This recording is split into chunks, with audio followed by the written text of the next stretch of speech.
Prime Ayodele reveals what God told him about Tinubu. According to Punch News, Prime Ayodele is one of God's most popular men, always in the news for his predictions. A lot of this usually happens, and he's one of those who recently predicted that Asiwaju Bola Ahmed Tinubu would win the 2023 general election. And he won. To be honest, okay, this does not mean that this prophet is outstanding, please. It's not like, if you're going to logically look at what the game is like and what Nigerians, or what the Nigerian system has taught Nigerians over the years, I don't think it's surprising that Bola Ahmed Tinubu won. So let's not even try portray this man as somebody who gives accurate predictions, because he's been very inconsistent in the past. Since the prophecy came true, many Nigerians have wondered what he saw then and what God said to him. City people jumped on him a few days ago to get him to tell us how he sees the current political situation. You see, this is the problem. I think this is the problem. I blame these city people. It's their fault. It's individuals giving this man attention. That's the problem. If you make somebody feel important and say, oh, what do you say? What do you think about the political climate? It's our fault. And it's our fault. It's the fault of these journalists, first of all. It's the fault of the Nigerian people. I mean, we've been, because of how religious we are and how we have gone so far with performing this religion and portraying ourselves to be high-ranking defenders of the religion, of the Christian faith, when, to be honest, if you match our lifestyle with what we're saying, it doesn't correlate.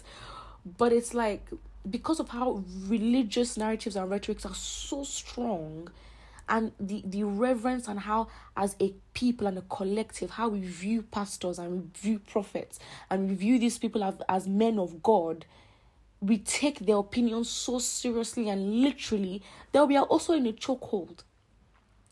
So it's not surprising that this man is given undue attention. It's not his fault. It is very sickening. It's very disturbing. It's very foolish. It's very sad. And it's very, I don't know what word to use, but it's just like, are you not tired? Like, I don't understand. It's like, people really have to unlearn to not give attention to where, people who cannot offer value. I mean, I'm not trying to insult his gift or whatever, but sorry, mate, you have been so inconsistent in the past. Just because you got one thing right that a 3-year-old could literally guess without even looking at the political scene in Nigeria and guess it correctly, then we have to then take this individual seriously. And it's our fault, because we're giving this man undue attention. Why? Why are we talking about him? Why are we making him feel important? That's why. It's because ourselves, we are going to him and asking him of his opinion.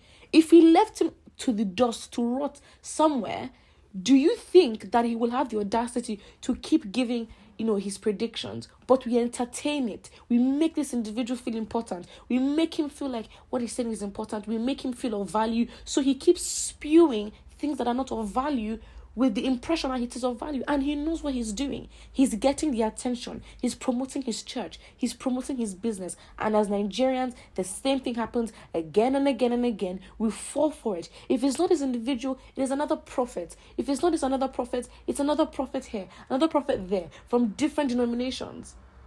But then again, it's also then a cultural thing of a collective as a people. The way we run to pastors to ask for advice, to run for help. It's like, it's a different thing. So it's no surprise that, given how we value and reverence as a people, pastors, in just our basic and our daily lives for direction and guidance, it's no surprise that we'll be asking them on what they think about the political scene, right? If he's been someone, okay, fine, to be balanced, to create a balanced argument, if he's somebody who has proven himself to give consistent predictions in the past, okay, maybe we can, accord a little respect. But, as a church, how are you adding to the economy, right? As a church, are you paying salaries? Are you creating jobs? Are you building schools? Are you building hospitals? As a church, are you running charities? Are you running community expressions? Your church, frankly, is useless to the Nigerian people and the Nigerian economy. That's what it is. And it's very upsetting that we keep holding this kind of people to such high status and reverence. And it's very shameful that Nigerians will not even look at the news, but would listen to what these pastors are saying. It's embarrassing. It's shameful. It's disgusting. Right? If this man, honestly, if any church or any man of God or any church has proven to have community expressions, aid to the economy, create jobs, I know this charity, okay, you're working for the church, but if they actually pay as a business and as a corporation and as an industry that the Christian church is, as an industry that it is,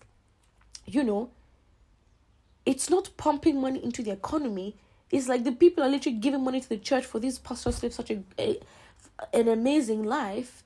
They don't build schools. They don't build hospitals. The charities don't work. There's still hungry people on the streets. Behavior, when you even talk about behavior, it's nonsense. And then we look to these people to give us advice. Are we not ashamed? No. Are we actually not? It's not embarrassing. It's actually embarrassing. It's shameful. I mean, if anybody listens to pastors and what they think about the political, opinion, you should really go question, your knowledge of politics. First of all, you need to go question your knowledge of how the economy works. You need to question a lot of things, because things are fundamentally wrong. I don't understand. And it's such a shame. And why I'm speaking with so much vim and so much annoyance is that this man, this prophet Ayodele, has been speaking for so long. He's been speaking. Do you know how tiring it is for somebody to just talk and talk and talk and talk and bring no value? Are we all not entertaining this? This person will speak. This man has been speaking for years, giving predictions that do not come to pass. And we are still talking about them. Do you know what? I think we all deserve, to be honest, we all deserve what we're going through. We have created a system and a climate, as in, the whole political space. You have the actors, you have the pawns, you have the top dogs who don't really do much, but they can play with people. There's a section of politics that has to do with thugs and, using admirals to push their agendas. You now also have pastors and religious, leaders just speaking and giving predictions. There's so many, it's the Nigerian political space is really one to, to study. And, in terms of how big of a scam it is, the judicial system is a whole different scam and aspect to this. So it's really all a system. And to be honest, we are just all, we've all been engaged and we've all been played, to be very honest, to buy into narratives, to buy our anger, to buy our emotions. Not that we can't express our emotions, we expressed it towards the wrong thing.